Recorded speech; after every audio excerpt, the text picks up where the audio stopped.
Hello, this is an interview with Ken and Harriet Blockhus for the Valley Historical Project.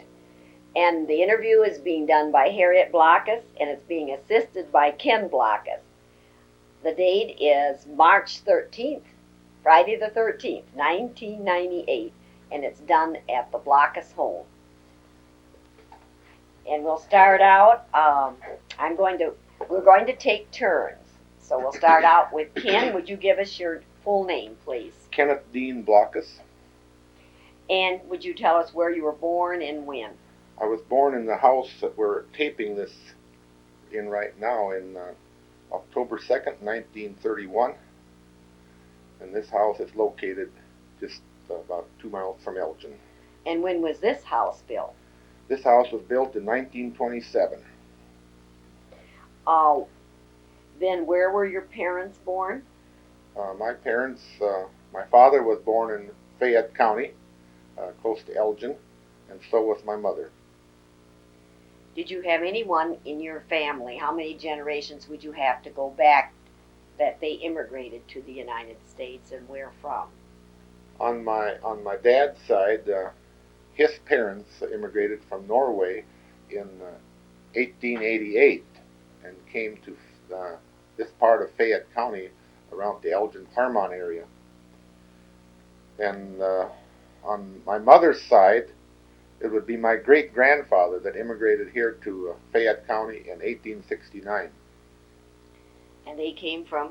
From Norway also. Okay. Now I'll tell a little bit about myself.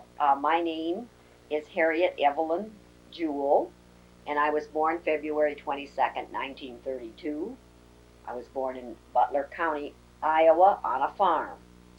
In those days, you had your babies at home. My parents were John Mortensen Jewell, and he was born in Denmark, and my mother was Leah Irene Wentworth, and she was born near Sumner, Iowa. Anyone who immigrated here, my father came from Denmark in 1901. He was 11 years old. My mother's family had been in the United States for many, many years, but originally were from England. Now, Ken, would you tell us a little bit about your education? Well, I went to a country school over in Clayton County.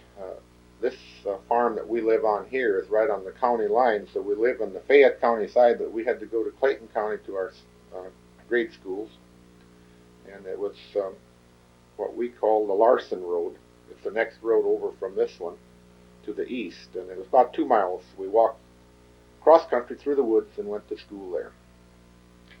Well, my education, I went to a rural school, and then I graduated from Nashua High School in 1950 and attended UNI and graduated from there in 1954.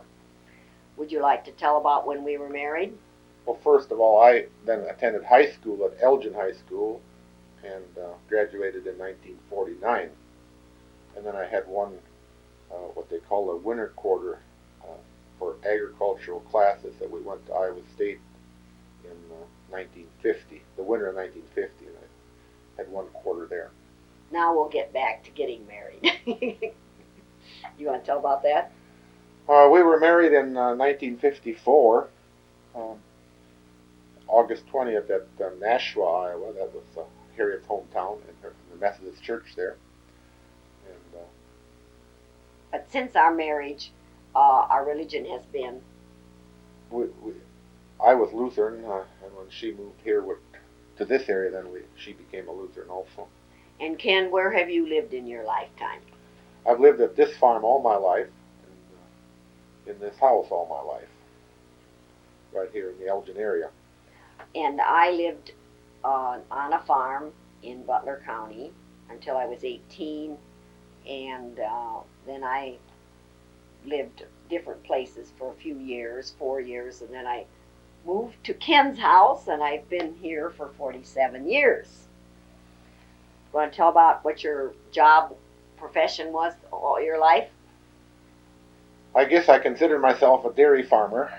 Milked cows all of our married life, and we milked some. I milked some before that even, and so I consider myself a dairy farmer. For about how many years?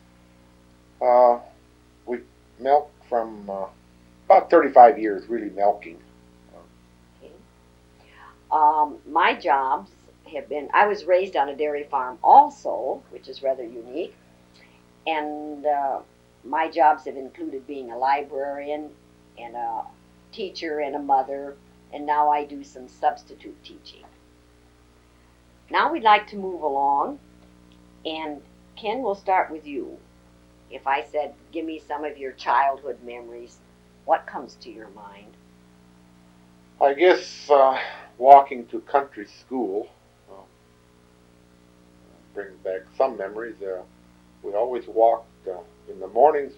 I would walk through the woods and cut across Selmer Gross farm right between his house and barn. I would walk that way, and it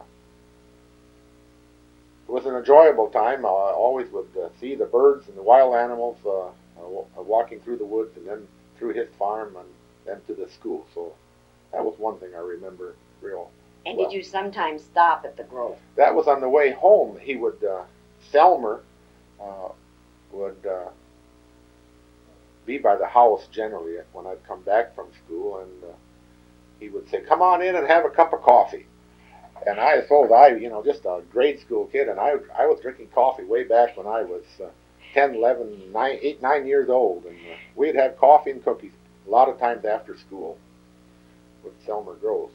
Did sometimes you go to your grandma Blockhus's on the way home? Yes, they lived not very far from the country school, and I'd have to stay overnight there with my grandparents, Carl and Carrie Blockhus, and their daughter Clara. Would you do that like if the weather was really bad or something? Bad, and then sometimes Clara would want some help, and I know I used to have to help milk her cows. She would maybe milk about 6 cows by hand, and I'd have to help her milk sometimes in the morning and nights after school.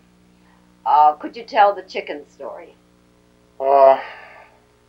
This is when I suppose I was just maybe in about the 4th or the 5th grade.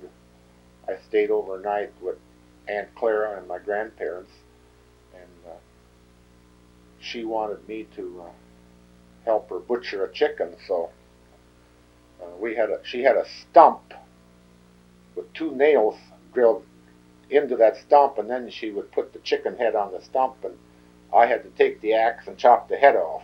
And I remember that anyway. And I think she does too, even though I believe, what is she, 94 now? Yes. And she still remembers about you killing chickens for her. I think that was a big thing in my childhood too. My mother raised chickens, and we were considered kind of grown up if we could kill the chicken, and we could boil the water and scald it and pick the feathers off, wash it, get the pin feathers out, and then proceed to cut it up and to get the gizzard out and to take out the inside of the gizzard without breaking it. Then we really felt like, and then washing the chicken, we felt like we were grown up when we could do this.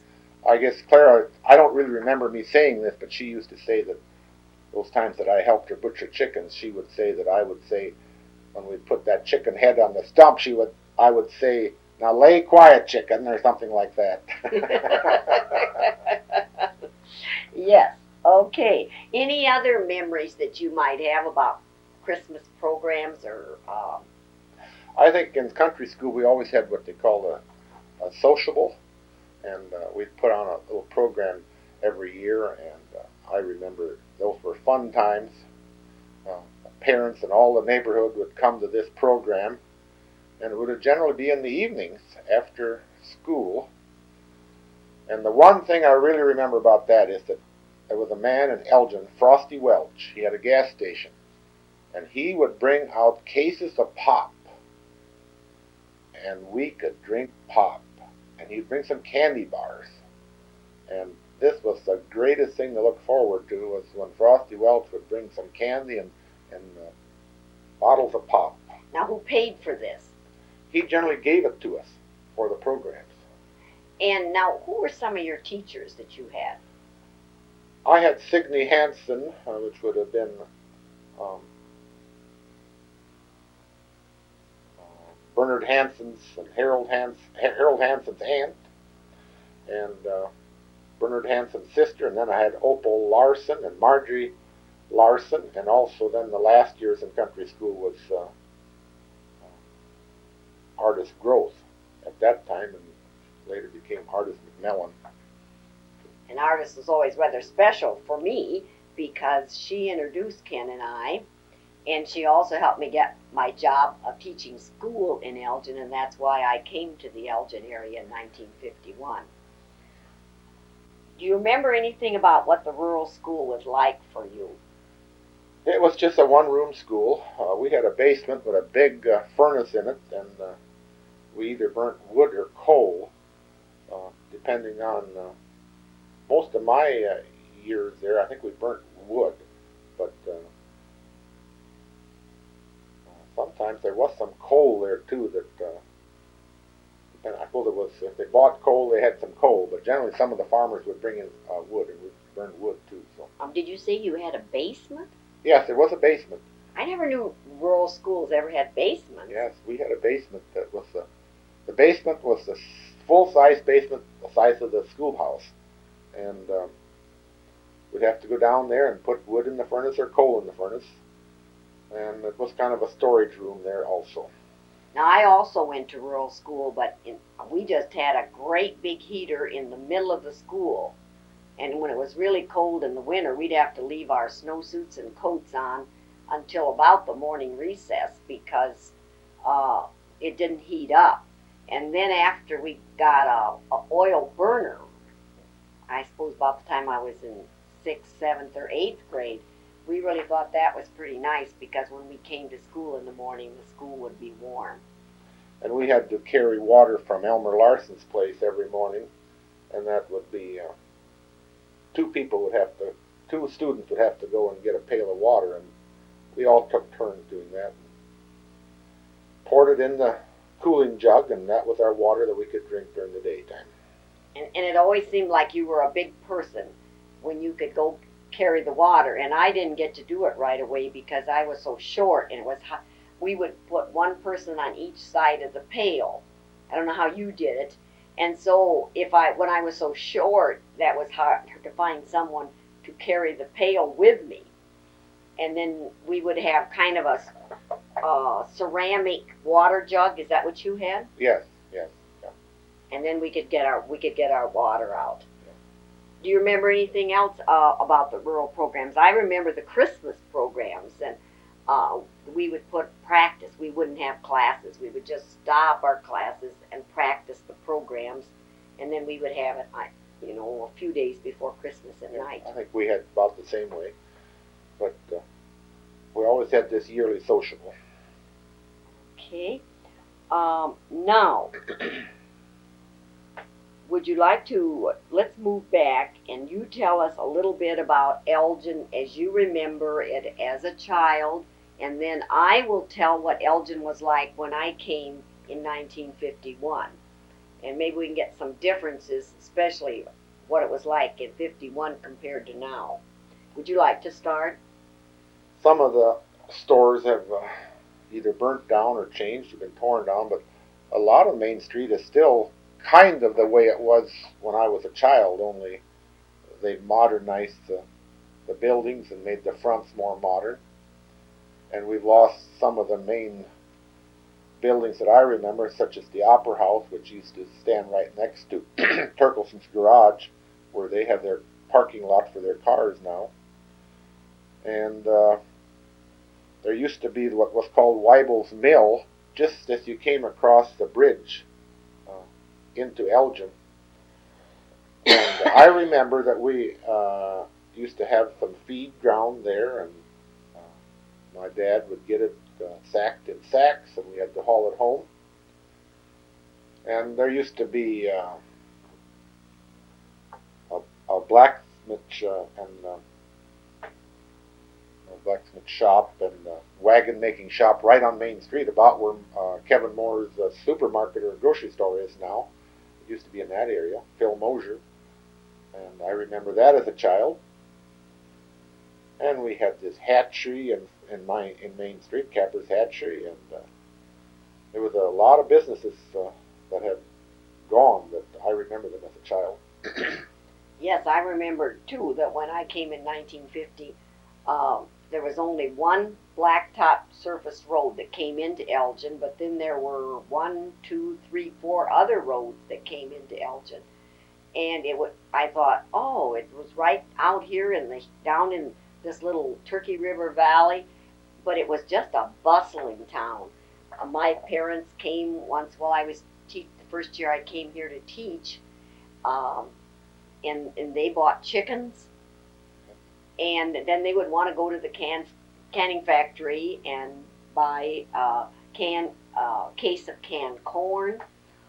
The furniture store when we were first married was very nice, and they had the funeral home, and they had two hardware stores, and there was Halverson's grocery store in Upper Town, and then they had Bob's grocery store, and Moore's, and then Toma's. And Toma's store was so much fun to go into because he had it just the way it always was, and it's where the Historical Society is.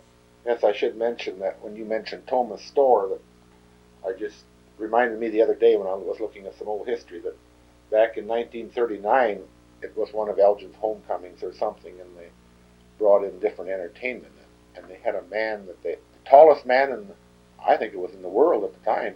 His name was Robert Wadlow, and he was 8 feet 8 inches tall. Just think of that, 8 feet 8 inches tall. And I just really remember that. It stuck with me. And he was sitting in a car with the front seat out. He was sitting in the back seat, so his legs could stretch out clear up to the front seat. And well, he was a tremendously huge man, and I remember that. That was back in 1939, and I was just a young boy. And if you could get the coin off his... Yes, he would put a coin on top of his head, and if there was anyone tall enough to reach and pick that coin off the top of his head, you could have it. Well, I guess Lawrence Gearing had long enough arms so that he could reach up there and pick the coin off. And another thing, when I came here, I was so surprised. They had the Echo office. They had the International Harvester, 2 garages, so both would be the Fobbs Chevrolet garage and the Torgelson Chrysler, and it was just amazing that all the different stores, and I would go into Klingman's and buy clothes, and we had a pharmacy where you could buy anything any day of the week, and Chuck O'Neill would run that, and we had a doctor, and let me see, have I missed any kind of stores that we had beside that? Well, these were stores that were what was called lower and main part of Elgin, but they had the upper Elgin too, and there was a hardware store up there, and a grocery store, and a lumber yard, and oh yes, I forgot the lumber yard. That was a thriving business. We had many different businesses in our little town of Elgin. And then we had a big liquor store because when I came here, you couldn't buy liquor by the drink. You had to go and buy bottles of liquor at a store, and you had to buy them at a special store. State-run stores. You couldn't buy them in a grocery store, and Elgin did a big business in their liquor store. Okay, now would we like to just talk about what the roads were like in those days? Well, this road that goes past our farm here was just a dirt road when I was a child, and it was, in the spring of the year when the frost goes out, and every time after it rained, it was just tremendously muddy, so lots of times we would have to leave the car a mile down at the foot of the hill and walk home. Did you leave it down at your Grand Gilbertson's? Yes, sometimes, but I think we left it mainly down here where David Larson's driveway is. The road was a little different at that time, but we could generally get that far, and then we'd have to walk up the hill. The road, they've changed the road now, but back then it... And we still don't have a surface road, but we do have the Gunder Road, the Apple Road, and Agate Road that are hard surface, and we're the connecting one in between. Right. Would you like to tell anything about it, what it was like on Saturday nights when you were little? Well, being we lived in the country, we did get to go to town sometimes on Saturday night when the folks would buy groceries, and it was always a fun time. We would in the Opera House, they did have movies on Saturday night, and I remember being able to go to the movie a few times, and that was always quite exciting to be able to see a Western movie. And well, it was just lots of people came to town in those days and done their trading, and they visit. And did you buy popcorn? Yes, we had a popcorn stand, and we'd always buy some popcorn. Do you remember any of the band concerts?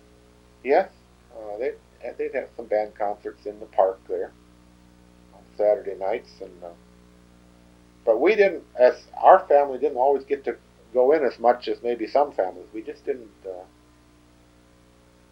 get to do that so many times. Did your mother have chickens and sell eggs? Yes, but we kind of all had to help with that, so it wasn't only my mom that worked with it. We all helped take care of the chickens. And she sold them where? I remember the Helms Produce in Elgin. I think there were some other. Well, Frosty Welch years ago used to take in eggs too, but then I think in the later years, Helms. And then when your chickens got old, you had to sell them, right? Yes, and I think Helms bought those too, and they would go to some packing plant, I suppose, for chicken soup. For chicken soup, like old chicken soup. Huh? Okay. Now. And we would raise chickens for or eggs for the hatchery. Oh. That was I haven't heard anyone tell about that. No, we always had a flock of chickens that would. You had to have the certain type of chickens and a certain breed of roosters to produce eggs for the capper's hatchery, and during the hatching season, then we would sell eggs to the hatchery for them to hatch out, and you'd get a little premium for your eggs at that time. So we always tried to do that. Did your mother buy her baby chicks from the capper's hatchery? Yes, we always bought chicks from capper's hatchery in Elgin. And so you had a brooder house or something. I seems like I remember that when we were married. We finally burned it down. Yeah. And why did we then? After we were married, we had the chicken house after your parents moved down to Sandy Hollow, and we were married and moved here. What happened to our chicken house? Well, we tore it down. No. Oh, yes, we tore it down, but why didn't we have chickens? Oh, our hog house burnt one night, and after the hog house burnt, we didn't have any place to put some of our hogs or sows, so we had to make the chicken house into a temporary place to keep the sows there for a while. So we did have sows there. But then you quit the hog business and had only dairy. And we built a new dairy barn. And but we never bought any more chickens because I didn't like chickens. Okay, now thinking back when I came to Elgin, what some of the families, it says important people, well, people that were running the businesses and doing a lot of good things in their town. I was thinking of the Torgelsons with they had the locker and the car dealership and the pump system, and there were the fobs in the implement dealerships and also in the grocery stores.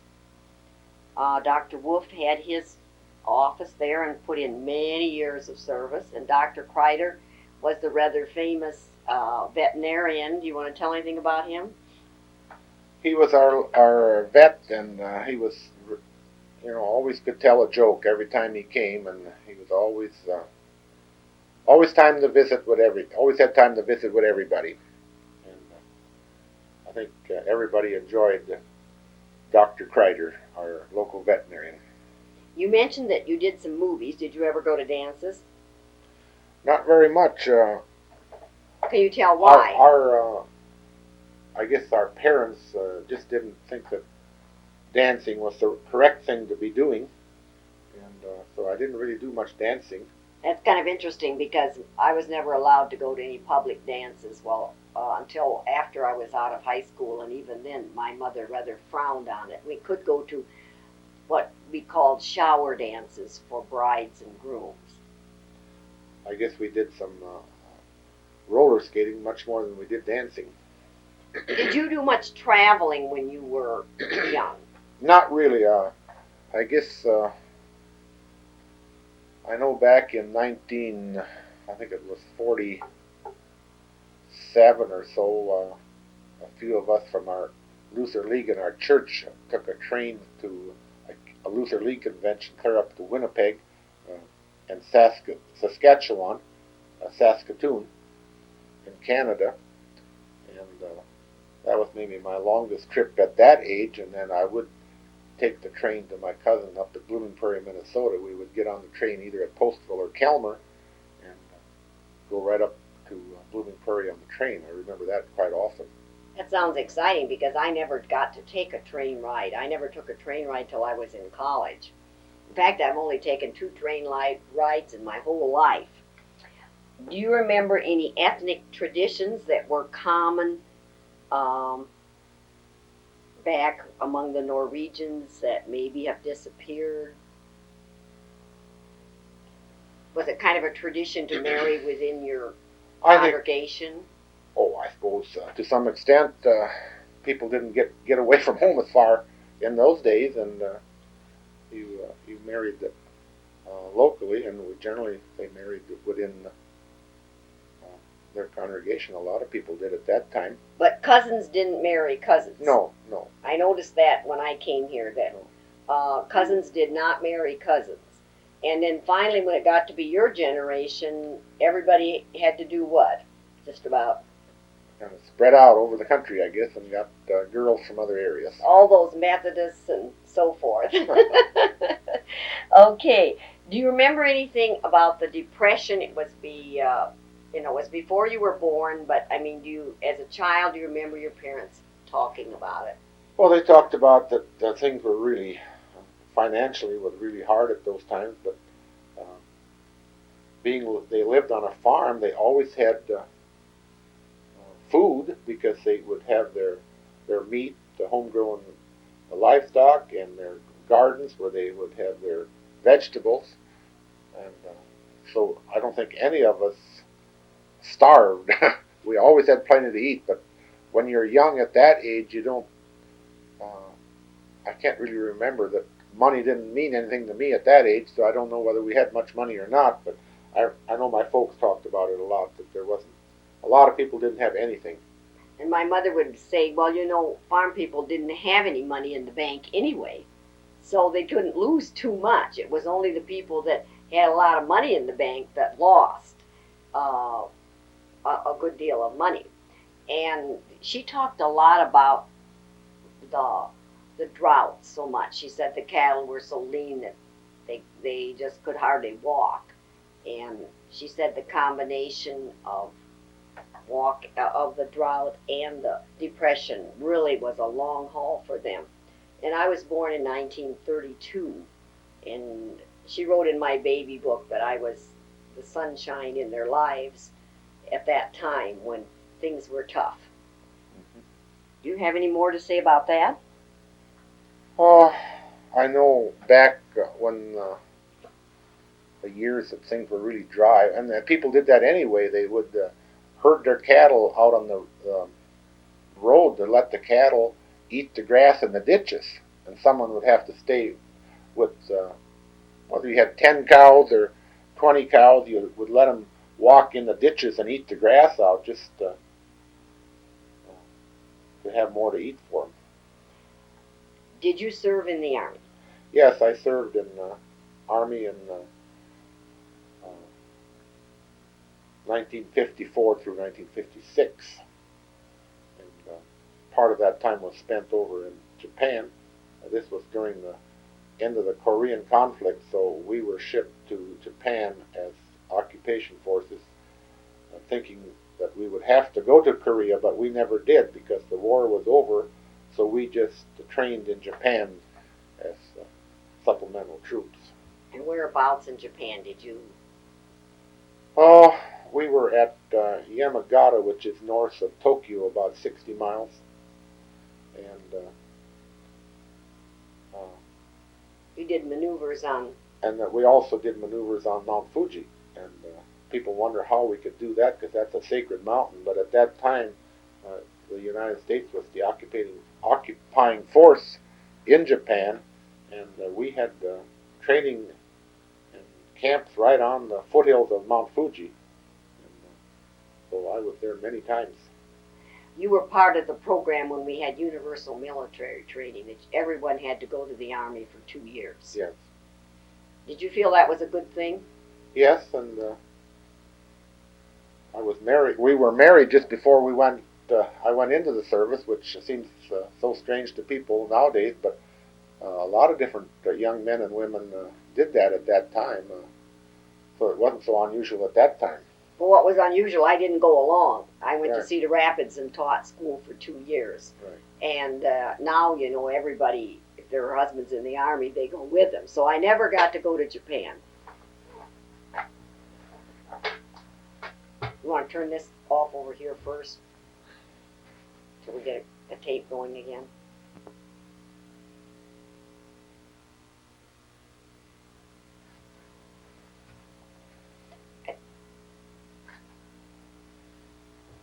At the end of the first half of the tape, I was just saying that I never got to go to Japan with him, and so now when I want to go to Japan, he doesn't want to go because he's been there.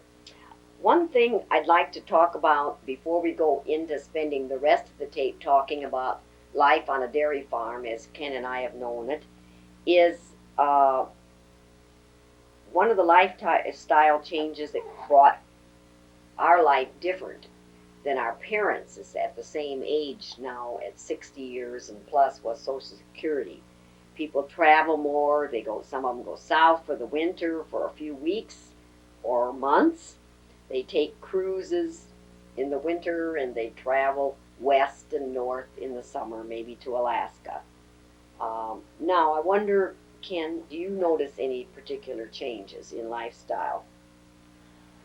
I think you mentioned some of the main things. We just have more. I think now as we retire when we get into our 60s, and we just have more things and places to go than I think our parents and grandparents ever did.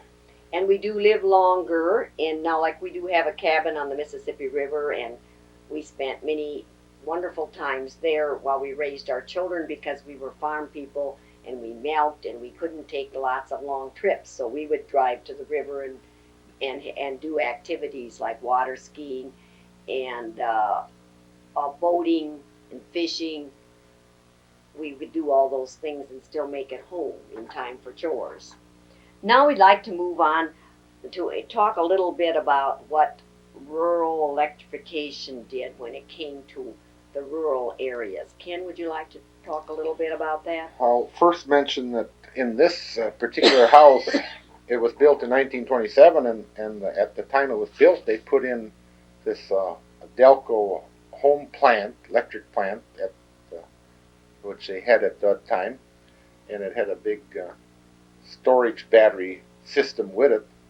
So all of my life, I have had electricity, which was 32 volts, and it wasn't like we have when the REC came through, but it did give us a light bulb in each room, and we could run a little electric motor for our separator for separating milk, and but so I grew up with that to begin with. But then when the REC came through in the early 1940s, this was a tremendous thing, and I remember that we got refrigerators and we got radios and Electric stoves, and we didn't have to worry about we're using so much electricity that the batteries were going to get low, and so REC was really a lifesaver for the rural areas. all over the country, all over the United States, and especially here in these hills in northeast Iowa. We lived on a rented farm, and our landlord said he couldn't afford to put in electricity, so we were one of the last ones in our neighborhood. And my mother used to have to use a gasoline engine to do her washing, and she would have to have Dad start the washing machine right after breakfast before he went out, because maybe she wouldn't be able to get it started. So my mother, when she got an electric washing machine, she was very happy. And it was also good to have an electric stove in the summertime when it was hot. You didn't have to use either a kerosene stove or a wood stove or coal. And ironing, that was wonderful. Those old flat irons used to scorch, and they would get black marks on them. So we really felt it was wonderful. And then my mother didn't have to go out and milk anymore after we got the milking machine. And that was a great improvement. And I think through the years, Ken had back surgery once, and if we hadn't had electricity and could put so many electrical machines together like silo unloaders and silo augers and things, we wouldn't have been able to continue farming. Now, you want to say anything more about electricity, or can we move to the dairy farm? Oh, I think we've mentioned enough on that. Okay. As a child, what do you remember about milking? Well, I used to have to help milk by hand, and I don't think we ever had many more than maybe 16 cows at the most, but we would have to milk them by hand and carry the milk to the separator and separate the milk then we would carry the cream to the cooling tank, and the skim milk was fed to our hogs, and to the little calves would drink skim milk, and things like that, and my early memories of the milking part of it. All right. Tell us a little bit. I remember that the manure was a major problem on a dairy farm. Would you like to speak to that a little bit? Well, way back when I was a child, we didn't have tractor, we had horses, so the manure would have to be hauled out to the fields by horse and spreader, and I remember that. But in the wintertime, when it was cold and freezing, you generally had to just pile the manure outside the barn. And then in the spring of the year, you would have to load this up by hand and into the spreaders and haul it on the field. And this was always such a tremendous job to get the cleanup all done in the spring of the year before you would plant your crops. And we always my dad would take it weeks, and we would always kind of evaluate people a little bit if they didn't get the manure out in time before it was time to plant corn. So you couldn't plant your corn till you got your manure out. One thing you haven't mentioned, how did you get the manure out of the barn? Well, in our little old barn, all we used was a wheelbarrow. That's what we used to. You had to scoop it up into a wheelbarrow, and then you would wheel it out. And we would use planks to go. Once we started the pile in the wintertime, you would lay out a plank, and you would have to wheel up that plank and dump it, keep getting the pile higher and higher. But some people had what they called the litter carriers, that they were on a track, but we didn't have that. Can you tell us about your barn that you originally milked in? It was just an old pole barn, I guess you would call it. The trees were cut out of the woods, and they extended all the way from the floor clear to the hay barn, and it was just boarded up around the poles, so it was more or less a pole barn, but it did work. And I'm going to tell a little bit that Ken never could part with this barn because it's the only original building on this farm that they didn't build. And so I said, you either have to take it down or you have to put siding on it. So in the 1990s, that old barn got white metal siding and a metal roof. It cost more to side the old barn than it did to build a new barn back in 1960. When you talk about the new barn, you mean the modern dairy barn? Yeah, the barn I milked in for 30 years. All right, it cost more to side the building at this time in the 90s than it did to build the whole milking setup for how many cows? 32. Okay. Now, when you were a child, you sold cream. Where did you store your cream? In the basement of our house, And why?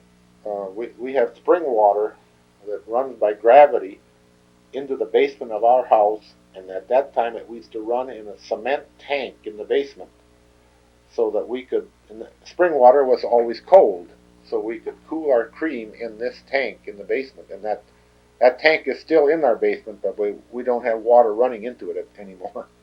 Where did you sell your cream? The creamery was in Elgin, and we have always we always sold our milk and cream to the Elgin Creamery. Did you ever use horses to do your farm work when you were a child?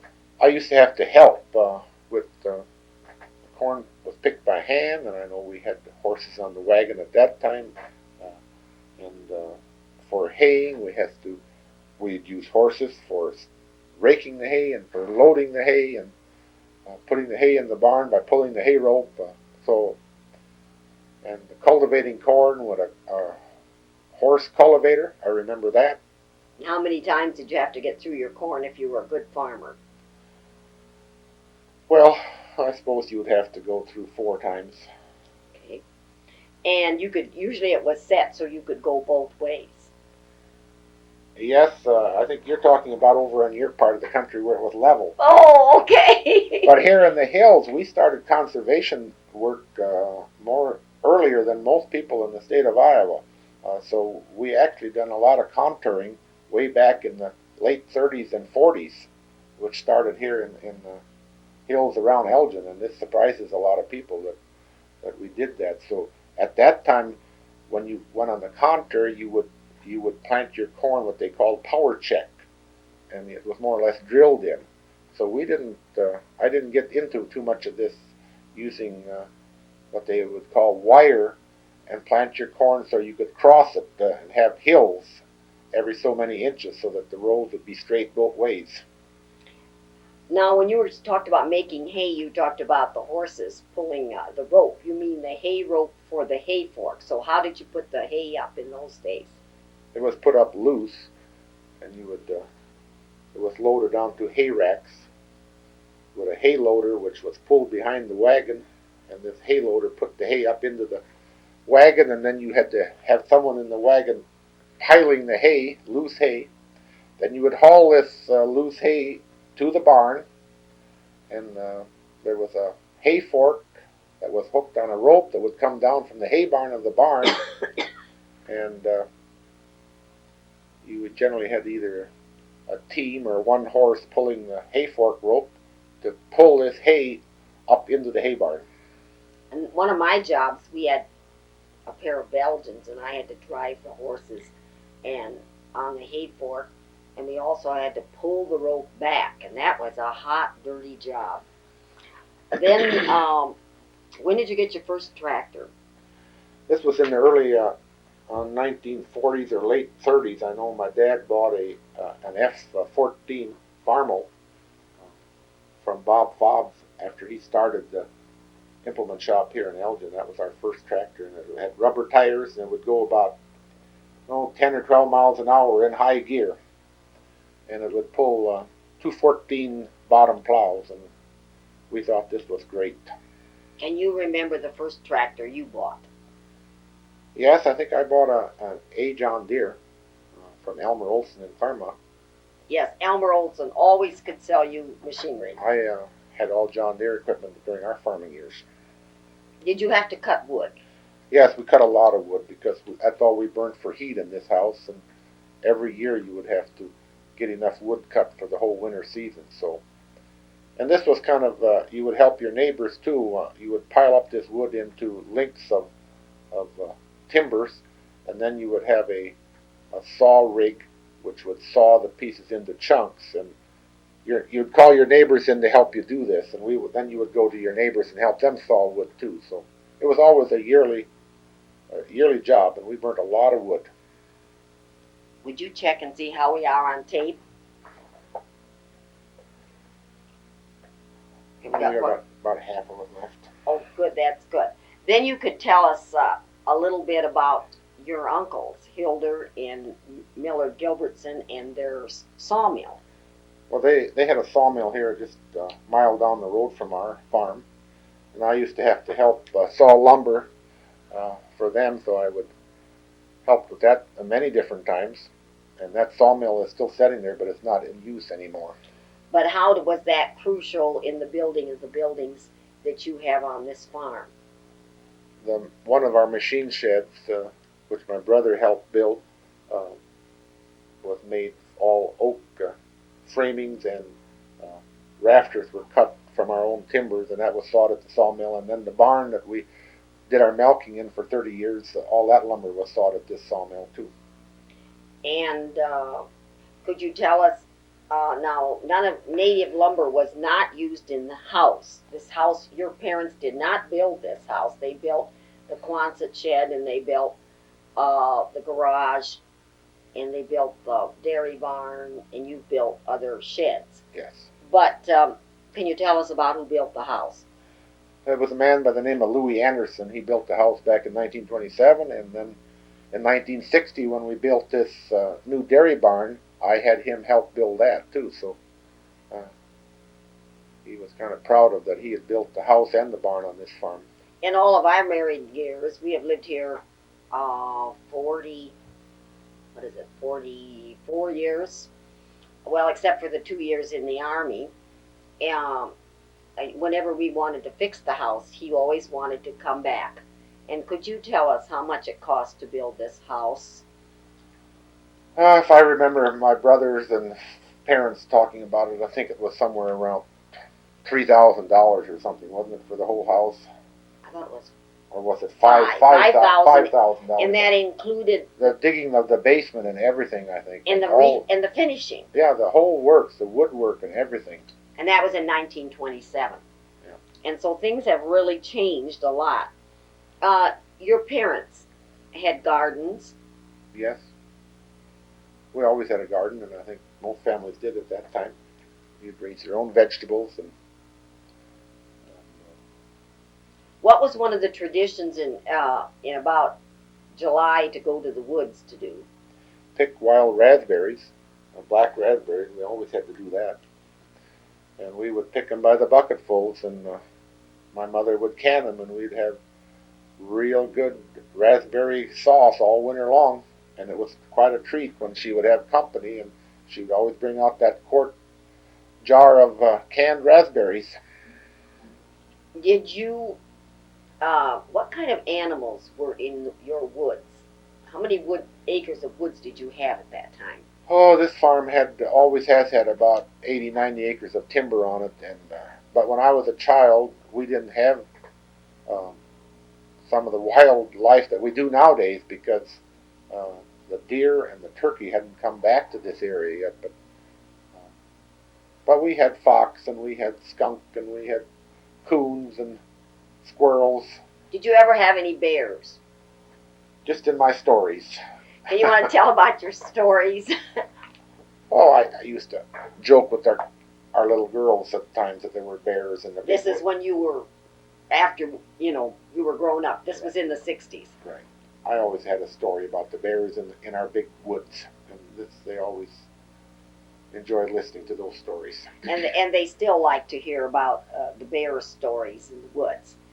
Did you have any special Norwegian foods that you like to eat? Well, we always had Norwegian meatballs, and then at Christmas time we had the lutefisk and lefse, and grew up enjoying these foods, and we always joke about them, but we still like them. And would you please tell about the food that when I came I was horrified that you ate? It was called krub, and this is, you take the blood from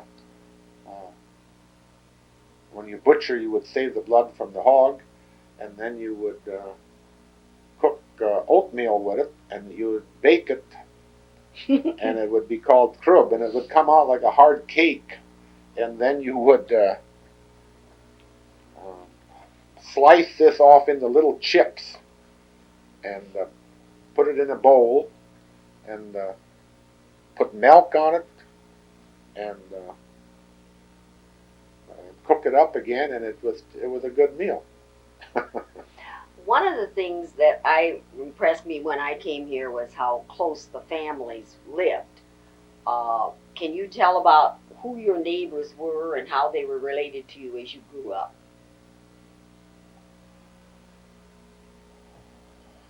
Oh, I guess, you mean my close neighbors right here? Yes, just around you. They were all related to you. Can you tell about just briefly? Well, I had my uncles and my grandparents to the south here, and they were just a mile south, and then my other grandparents on the next road over. And a lot of the people we were related to just lived very close here. My cousins, Clifford Kittleson and Alice Kittleson and their kids, Gerald and Dean and Lorraine and that family, we always got together. And then Roger Amundsen, so we were related to them, and we always got together with them. So we all lived pretty close. And you had Blockhuses on one side and Gilbertsons on the other. When I moved here, I was surrounded by Blockhuses to the north and Gilbertsons to the south. And now the change that we see, what is the change now? Now no one hardly knows your neighbor. It just seems like we still have people living in rural Iowa here, but we're not as close-knit as we were years ago, so you hardly know your neighbors anymore. Well, because a lot of them are younger than we are, but also none of them are related to us any longer because we no longer have any Ken no longer has any family living in Iowa. So this is a big change. And I do have some living in Iowa, but not in this area. So we have seen that makes a difference. So the church has kind of been our family and the school. Now, did you ever pick corn by hand? A little bit, but that was more so, I had to help a little bit on it, I remember that, but I never got into too much of it. Now, do you have anything you would like to add about the dairy farm? Later in this video, I'm going to try to show a video that Ardell McCartney took about my dairy building and dairy farm, and I'll tell a little bit more at that time. One thing we've missed, I don't think we've mentioned what church we have always gone to. We've gone to the East Claremont Lutheran Church, which is about 2.5 miles north of us here. And that church will be celebrating its 150th anniversary in the year 2001. And it's been our second family. Right. Okay, are you ready now? He's going to show you about his last days of dairying because he is a retired dairy farmer and I'm a retired teacher. Are you ready? Yes, we'll get it lined up now. I think we covered you never cover everything. This one's going now. Now at this time, Ken's going to attempt to show you a little bit of what it was like when he quit milking. In what year? This was in the summer of 1990, late summer. And Ardell McCartney came over to our place early one morning when I was getting ready to milk and videoed this. This picture here shows me in the milk room getting ready to get things lined up for the early morning milking. Here I'm explaining about the pipeline and the equipment in the milk room. We had a dairy-cooled Bomatic milking setup, and it was a stainless steel pipe that went all the way around the barn. And here you see the cows in their stanchions. This is 5 o'clock in the morning with the cats running down the middle. And at that time I was just walking out of the barn to go on the other side to feed some calves, but I'll be back in here in a little bit. There you can see some of the cows. Here I'm spraying the cows for flies. This was a procedure that you would do in the summertime when the flies were bad. And pretty soon I'll be getting things lined up for the milking. We had 32 cows in this barn. This was really, for its time, was a pretty nice dairy barn. It was built in 1960. And now I'm back in the milk room and hooking the pipeline to the bulk tank. And one thing, this looks very clean. Yes, we were inspected every month by the state inspector because we sold grade A milk. And if you didn't have things in tip-top shape, you couldn't sell grade A milk, and you'd have to sell grade B, and this was a lower price. Can you tell us a little bit about the milk cooler? This is a Dairy Cool Vomatic bulk tank, and it's a 1,000-gallon tank. Enough space, volume to hold milk for 2 days. The milk hauler would come and collect milk from it every other day. Lee Toma was my milk hauler the last years I milked, and he's still hauling milk today. Here I'm getting ready to mix up a solution of water for washing the udders of the cows, and that container there is something that you had a disinfectant that you would dip the tits in after milking to keep infection from getting up into the udder. It would kind of seal the teat canals.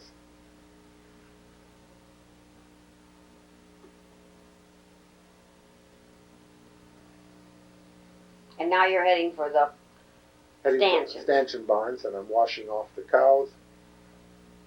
And I milked all these years, and I lots of people would ask, well, how can you stand milking cows twice a day for that many years? Well, I guess I enjoyed it, and it made us a decent living. My wife taught school, and I milked cows, and we enjoyed life. What time did you milk? We always milked about 5 in the morning, and in the afternoons we would get ready to milk at 5 at night. And this gave us always time to, if we had some place to go in the evening, we could still always go. And we never missed our girls' games or concerts, or just don't ask us to come to anything at 5 o'clock. That was always in the afternoon. We couldn't do it then. And we did take some trips during our years of farming. We would get someone to do our milking, but this was always hard to do. Here I'm putting the milkers on one of the cows, and you can see the milk would go from the cow to that stainless steel pipe up there, and then it would be transferred all the way to the milk room, directly into the bulk tank. And there's one of our cats. Now, you had a barn cleaner, an automatic barn cleaner? Yes, this was in the gutters there. You can't really see it, but there was a chain with some paddles on, and this would go all the way around the barn and then out a kind of a ramp deal, and it would dump the manure right into a manure spreader, and this was all done by an electric motor. And it sure beat pushing a wheelbarrow. Right, this was, and in the winter time, there would be bedding put there where the cows are, and they would stay in the barn all winter. You would let them out in the morning for a little exercise, and then put them back in, and they had a nice, comfortable place to sleep and eat and be milked there in that barn. And you raised a lot of oats, so the oats were straw was used for bedding. For bedding, yes. And nowadays that sometimes is changed. Right, it isn't used much now. Can you tell us some changes that are in the 90s that have come since you quit milking? You see, I always milked about 32 cows year round, and nowadays people think they can't make a living milking that few a number. So the dairy herds have gotten so large. Now they're milking 200, 300, 400, 500 head of dairy cattle, and it just seemed like they've changed so much. And now we're outside of the barn. I guess those pictures were looking at some calves. the cats always waited for milk. Right, yeah. And I got to tell a little story. Ken still, when he feeds his cats milk, he warms it for them because he said they like warm milk. They were used to it from the cow. I'm soon done milking here now, and then it'll show me chasing the cows out, I think, pretty quick here. And now most of the dairies have milking parlors. Yes, there's not as many stanchion barns left anymore. I understand that over in Wisconsin there's still quite a few stanchion barns, but most of the setups here in Iowa have gone to loose housing. Loose housing and large milking parlors where they can handle a large number. And there's no chocolate milk. All the milk comes out is white. Right.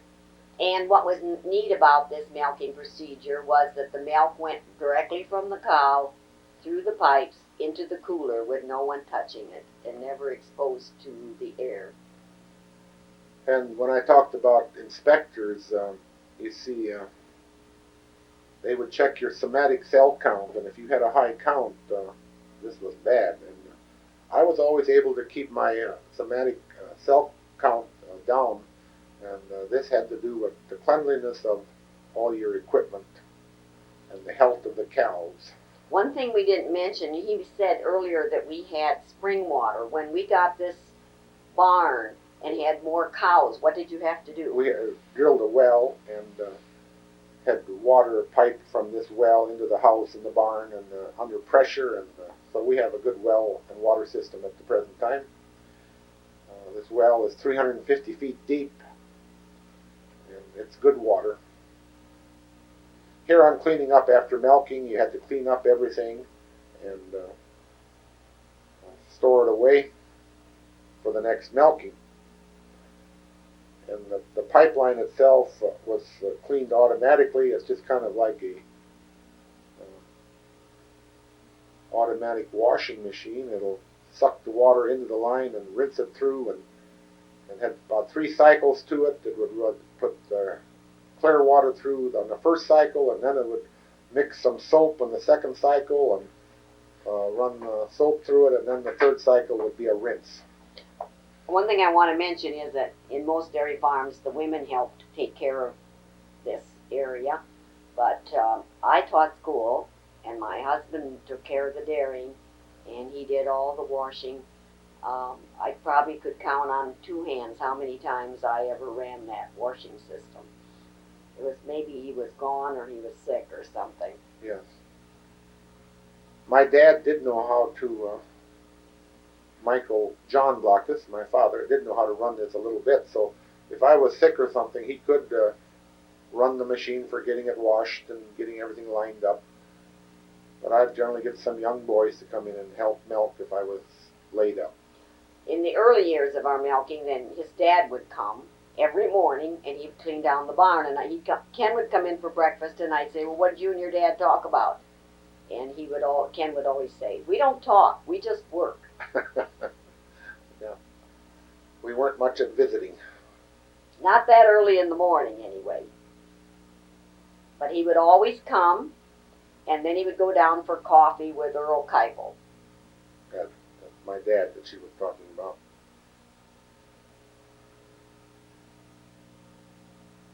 And now that I am retired, I go downtown for coffee quite a few mornings.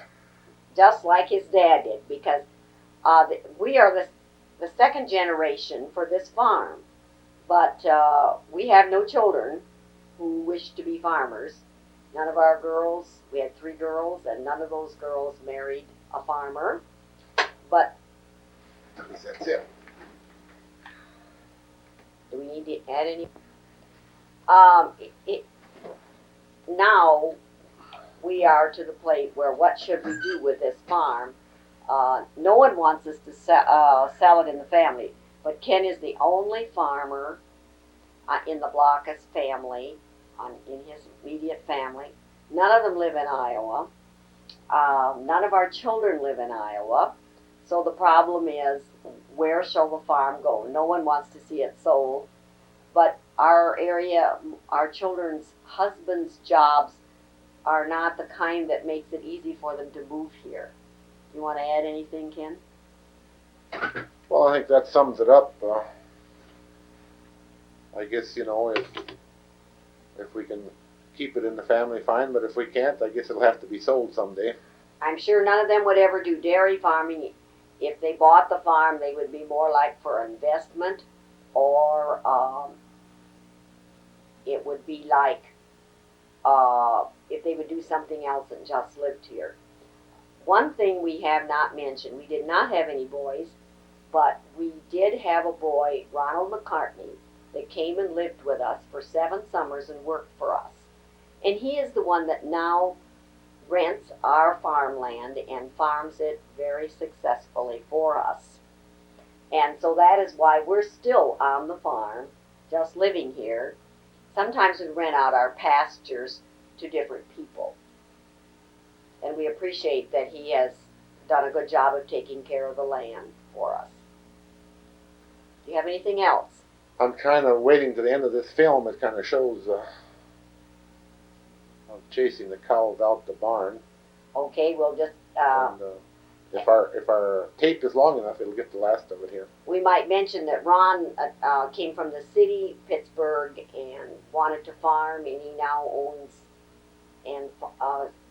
many farms and rents a lot more. He has about how many acres of corn? Well, somewhere around 1,200 probably. 1,200 acres of corn. So it's still possible to make a living in northeast Iowa farming if you have the desire. Now I think it's going to show the cows. Some of them have already laid down after I got done milking. I was cleaning up. Now they're going to start going out of the barn. And you see they're kind of messing up the place as they get out and start moving around. It's not one of the clean things about farming, and especially dairy farming. But where the milk is stored, that is always kept clean. And when the milkman came, he put a hose into the milk bulk tank, and again, no hands ever touched the milk. Right. And his truck was iced. And this is what you had to do after. You had to clean up everything afterwards, and this is what it's doing now. And that was what your dad There used you see a picture of coming the to- old barn. A little bit of it. There's the barn cleaner going around. The cows are outside now. And they would get corn silage and haylage after they got done milking them. And now when our grandchildren come to the farm, they like to play in the barn, and they like to run around and lock those gates up and shut them up. And Ken, would you like to tell what you use this barn for now? I have some woodworking equipment in the milk room, so kind of my hobby at the present time to do some woodworking. So right now the barn is used a little bit for hay storage plus my woodworking hobbies. And you could probably see when the door was open a little bit of the old barn. And now it has been covered with metal. And the only animals we have in this barn anymore are, maybe 15, 20 cats. You can see there that I'm cleaning up after the cows, and I remember Ardell said that when she took this video, I never missed a stroke in anything I did. I just kept I'd done all this work alone, morning and night, and it's kind of a habit of it. You just kind of. I learned a lot from him, and if I had someone to choose to work with, I always like to choose to work with my husband, because once we decide how things are going to be done, it goes fast, because we just start and we just work, and we each do our own thing, and soon it is done. And I think he's telling something here at the end. Do you know what you're saying? Oh, I was telling there mainly about when I started, about the barn and the years I've milked and everything. And so this is coming to the close of my dairy operation. And if you're wondering about that dog, I think that's an English Springer Spaniel. And is that, which dog? Which one was it? It's one that Jan brought here. And I think it's the one that would do all kinds of tricks for us. Yeah. There's some of the buildings outside where I had the calves, and I'm closing up the main door.